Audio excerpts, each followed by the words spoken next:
Cold, merciless, but righteous. I use that force to tap into the deeper parts of myself.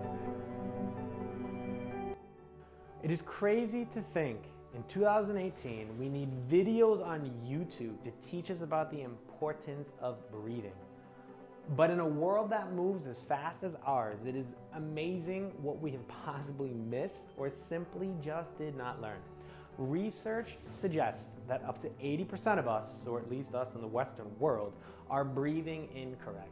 From shallow breaths, long periodic breaks in between northern breathing patterns, or the most common, simply breathing without complete activation of our diaphragm. In the next 5 minutes, you are going to learn the difference between proper and improper breathing, the difference between using your nose and or your mouth when breathing, and most importantly, why it is so important to breathe correctly and how we can do it. As seen in the first seconds of this video, I will obviously reference the Wim Hof technique, but also stray a bit and teach you other tricks and tips you can do to fully capitalize on your breath. Let's first start by addressing something very important. From what science has and continues to teach us, what athletes accomplish every day, and what people like Wim Hof have proved, I think it is safe to say we really don't know shit about what truly happens. But I'm confident with a combination of science and common sense, we can create a template that makes sense and allows us to learn a deeper sense into our body. So let's start by understanding what it is that even makes us need to breathe or initiate that feeling of needing more oxygen. It is actually the level or buildup of CO2, carbon dioxide, that tells our body it is time to breathe. Once we are aware of this, it allows us to learn our first breathing and or hack of the autonomic nervous system. Our autonomic nervous system is supposed to be exactly that, autonomic. But we know scientifically now that that is not true. By learning to train and control our body's response to CO2, we can begin to take control in areas that before we were told was not possible.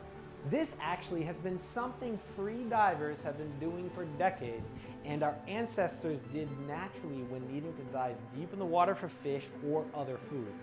We can train this in many ways, and below I will add some links to some simple videos explaining how. However, when our body notices the lack of oxygen or this hypoxic state, it automatically begins to create more adrenaline. This allows an increase of neurotransmitters in our brain to be produced, thus making us more conscious and aware of our state and a clear focus of what is around us. It is almost as if our body predicts danger could be around the corner. While this could be counterproductive while you're on an office meeting or playing with your kid, if we learn how to harness this increased amount of adrenaline, it can be used to help us focus, get more done, or even better, make greater, better, faster, cooler decisions when we're tired or after a long day. So just like hitting the three-pointer to win the game versus doing it when no one is around, we need to practice this so our body understands not only how to control the increased adrenaline that is released, but also the other hormone that comes along with it called cortisol. Cortisol is a stress hormone that is released when the body feels the need to protect itself. Low amounts of this hormone are actually healthy, but when they get too high or they simply never turn off, we run into a whole new host of issues. Simply stated, one of the major roles of cortisol is to suppress our immune system. While this can be life-saving if you are running away from a bear, since then the energy can be put into moving your legs faster, this is a disaster if it becomes chronic. I'm sure you are aware of diseases like diabetes and even Alzheimer's in some cases. These are called autoimmune diseases and come due to the immune system being overstressed.